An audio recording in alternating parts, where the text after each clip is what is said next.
You are listening to the Spacestastic Mysteries podcast. We are starting Anna Gale-Line's first novel in the Jaguar and Peacock series, Who Killed Ben. Federal agent and seasoned space vessel commander, Jessa Strasser, emerges from the wreckage of a devastating accident that claimed the life of her beloved husband, Ben.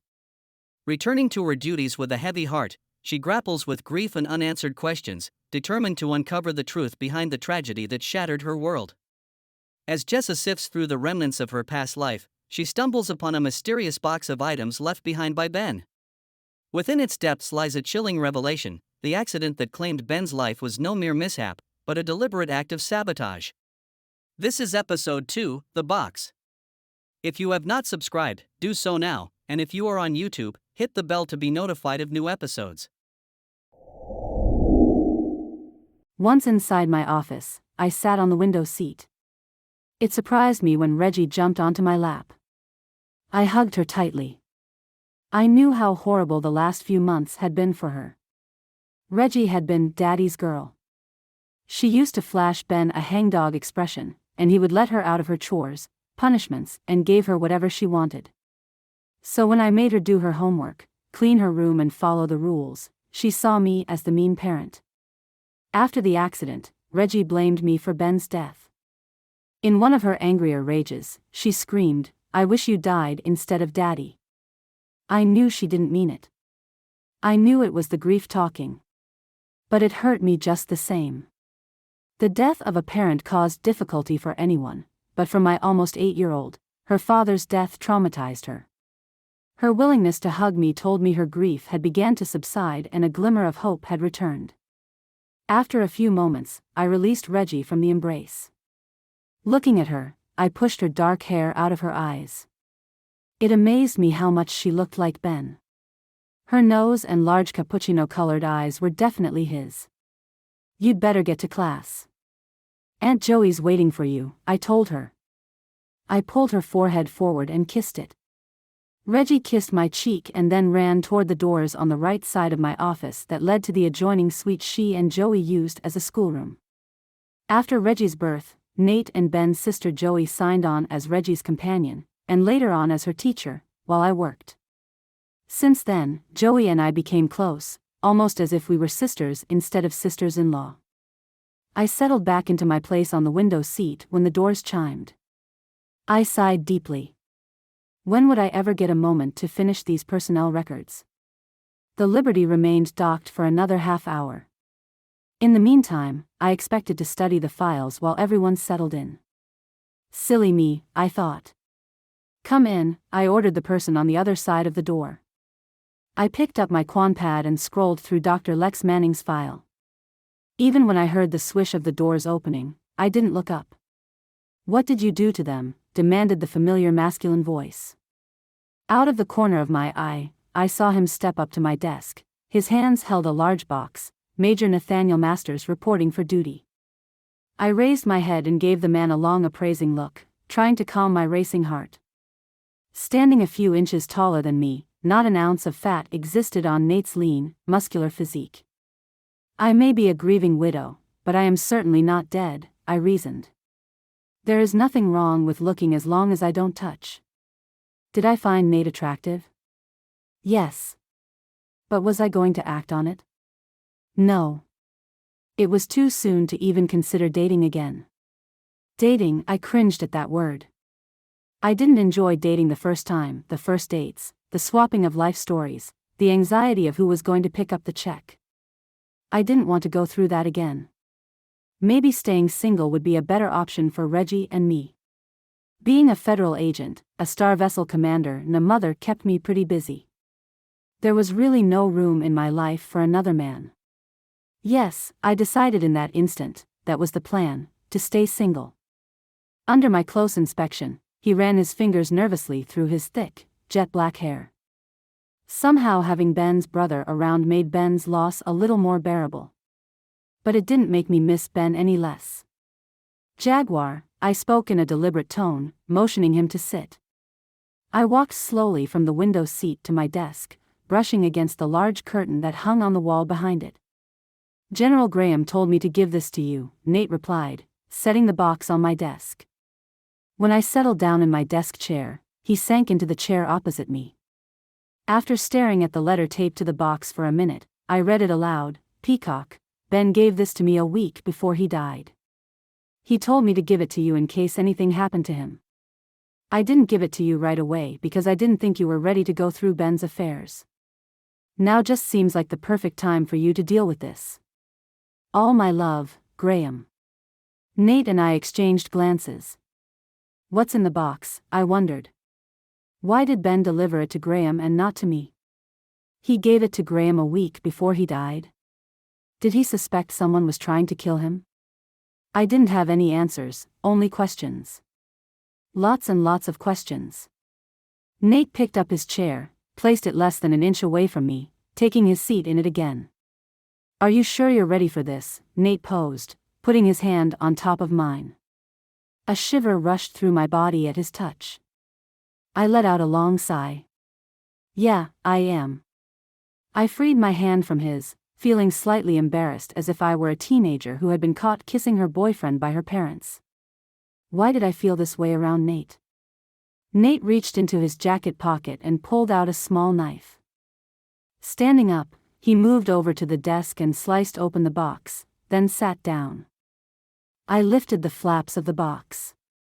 An envelope with the words, "Watch this first," scrawled in Ben's handwriting caught my eye. Picking up the envelope, I removed a small circular disc the size of a button from it. After pushing the disc through a slot on the side of the screen, I instructed the computer, "Chip, play the disc." My heart felt as if it had sunk into my boots when Ben appeared on the screen. He sat on the couch in our base house. His dark brown hair seemed longer than usual and definitely a lot messier. A full day's growth covered his chin. From the redness of his eyes and the dark circles under them, I knew something had been keeping him up nights. Ben rarely worried, so if something was keeping him up, it had to be serious. He began, "Angel, if you are watching this, I must be dead. Knowing you like I do, I know you are sitting behind your desk on the Liberty. You have thrown yourself into your work. You have been doing anything to avoid dealing with the pain." I looked around, exchanging an amused look with Nate. I guess Ben knew me better than I thought. "Angel, I love you so much," Ben maintained, casting me a sad yet involuntary smile. It broke my heart just knowing that I would never hear Ben call me Angel again. I smiled, putting my hand to the screen. "And I love you," I agreed, tears forming in my eyes. I missed him so much. The hole in my heart that he left when he died ached. I watched him on the screen of my terminal, knowing that my time with Ben ended when the disc did. Ben paused for a moment to stare at his wedding ring, twisting it around and around his finger. The hunted look that I saw in his eyes made the hairs on the back of my neck rise. Something was definitely wrong. I am in big trouble, Angel. I discovered that the Crimson Fleet have been working on a secret biological weapon. And they have made several attempts on my life and have threatened to kill you and Reggie. I don't know. Maybe they have already tried to take you out. The accident, Nate whispered. Ben stopped again, blinking back what appeared to be tears. They plan to spray a deadly disease through the air vents of every Freedom Alliance star vessel, he explained, briefly rubbing his eyes. With his facial features etched in desperation, he turned his eyes toward the camera. In a hoarse whisper, he said, "I need you and Nate to stop them. Angel, don't try to stop them on your own. You are going to need your partner for this one. In the box are my personal and professional logs. They will lead you to the information you need." He closed his eyes for a few seconds. "Angel, since the day Reggie was born, I have been secretly making video letters to her. I hope to give them to her on her wedding day. Instead, I had them programmed into a teddy bear, which you will find inside the box. The video letters can be played on the bear's stomach. Tell Reggie I love her. And don't let her give you a hard time, Angel. She'll thank you someday for teaching her to be responsible and disciplined." He leaned in closer to the camera. "Angel, sweetheart, I love you. Please don't be afraid to love again. You won't be disgracing my memory by getting married again, Angel." I know how fiercely loyal you are to me, but I want what's best for you. Leave yourself open to love again. There is a locket in the box with pictures of you, me, and Reggie on one side. On the other side, there is a picture of Nate, Joey, and her husband Colin. Promise me you will wear the locket around your neck to keep me and the family we created close to your heart. I love you, Angel. End of file, Chip announced. I just sat there, staring at the black screen for a moment. Hot tears blurred my vision. Then I turned to Nate, brushing the tears away with the back of my hands. After a long silence, I concluded, it doesn't seem as though he was being forced to make the tape. Nate stood up, poking and prodding through the box until he pulled out the locket. Walking behind me, he wrapped the gold chain around my neck and fastened it. I opened the locket. As I did, Ben's voice uttered, "Angel, I love you." I didn't know what to say. Even from the grave, Ben still made me feel loved. I snapped shut the locket, looking up at Nate. The car crash was no accident, was it? Nate shook his head. I have strong doubts. After seeing that, I noted, motioning in the direction of my computer screen, so do I. I've been back less than a day, and we've already stepped into a den of lions. I cleared my throat, blinking rapidly to hold back the tears that were threatening to fall. One tear plopped down on my desk. Then another and another until I could no longer control them. Nate sat on the edge of his chair and drew me into his arms. Normally, I wouldn't have returned the hug, but today was no ordinary day. It was my first day back on the Liberty since Ben died, since I learned to walk again. I just watched a video of my dead husband and found out that the accident that killed him was no accident at all. And the same people who murdered him wanted to kill my daughter and me. Indeed, it was no ordinary day. I sought solace in Nate's arms. When I saw Ben on that video, for a moment, it was like this whole nightmare never happened. I spoke into his shoulder. That Ben didn't die, that I didn't spend the last few months learning to walk again, that I didn't lose the... My voice trailed off. "Oh, Peek," Nate whispered, smoothing my hair, "I am going to catch the person or people responsible for killing Ben and the baby, if it's the last thing I do."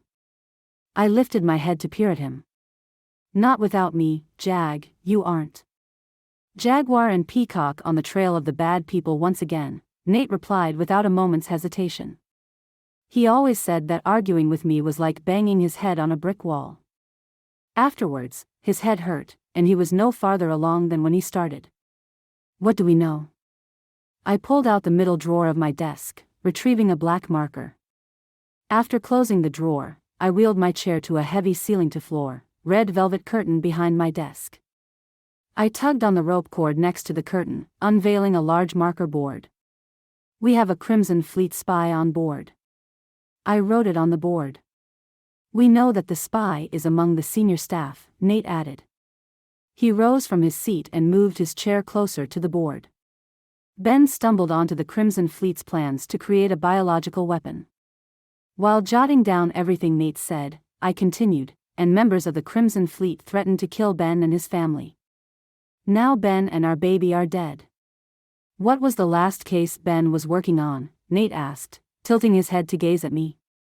I shoved the cap on the marker. "Ben and I didn't share information about our assignments. We thought our family would be safer that way," I told him, tapping the armrest of my chair with the marker. "But Ben called me a couple of days before the accident.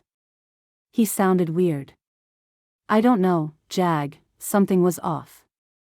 I shifted my chair to face him, folding my arms. He wanted me to come home for the weekend. That in itself was strange. He never asked me to come home when I was on assignment, so I quickly made the arrangements. "Did he tell you about the case he'd been working on?" Nate required, glancing at me with amusement. Before proceeding, I searched his face, not sure what I was looking for, maybe the answers to the 1,000 questions parading through my mind. The Intergalactic Intelligence Bureau suspected that Ben's partner was a double agent, and they wanted him to take her down. "This is the one he had for the last 6 years, right? The dark-haired woman?" I nodded. Unfolding my arms, I removed a strand of hair from my eyes. I saw a picture of her, but the only time I've met her is when she came to the hospital to threaten me.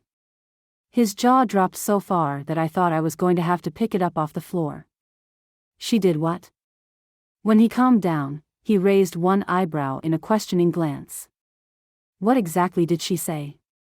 I woke up, and there she was, standing near my bed. She said, "Next time you cross me, you'll end up dead like Ben." I should have been his wife, not you. I retrieved pictures of my family, my husband, Reggie, and me from my top drawer. I held the most recent photo of us together in my hands for just a moment, staring at how things used to be. We took it just before. I hastily arranged them on my desk as if putting everything in its proper order would wipe the pain away. So I sat up and grabbed her forearm and flipped her. I held her arm back as far as it would go. I told her if she messed with me and my family again, it would be her who would be in intensive care fighting for her life. Why didn't you tell me this before? I shrugged my shoulders and flipped my hands over so my palms were upright. If I told you about every death threat I received, we'd never get any work done. He gave me a once-over, studying me critically. This is serious, though. If she is a double agent, she could have been one of the people driving the vehicle that hit you and Ben, he retorted. An edge of impatience crept into his voice. Suddenly, he looked down at his watch. I have a staff meeting with my security team in 5 minutes. Nate rose to his feet and crossed the room. He circled back to see me studying my Quan pad. After the meeting, I'll come back here. We need to go through Ben's logs. Nate caught my gaze as I looked up. In the meantime, I will contact Graham and see what I can find on Ben's partner. I gave him a brief smile. I'll be fine. Getting back to work will do me good. He shook his head, blinking his eyes excessively. Something he did only when he felt nervous. I am glad to have you back, he stated, his voice strained. With that, Nate left my office. I leaned back in my chair. A pilot would have had a better chance of flying through pea soup fog than flying through the tension between Nate and me. But I couldn't put my finger on the source of that tension. Something felt different about our friendship. He seemed more protective of me. Yes, I decided, protective was the right word. He seemed more protective than usual. Almost as if he thought I had become too fragile for this line of work. Whenever I worried about something as a kid, my mother would say, "Jessica Elizabeth, wait to worry." So that's what I decided to do, wait to worry. If you would like to learn more about Anna Gale or to buy her science fiction novels, please visit AnnaGaleLines.com. You can follow her on social media. It's author Anna Gale on Facebook, Anna Gale Lines on Twitter and Pinterest, Anna Gale Lines Artist on Instagram, Lady Anna Gale on TikTok, at Space Static Mysteries on YouTube. Thank you for listening, and thank you for being you.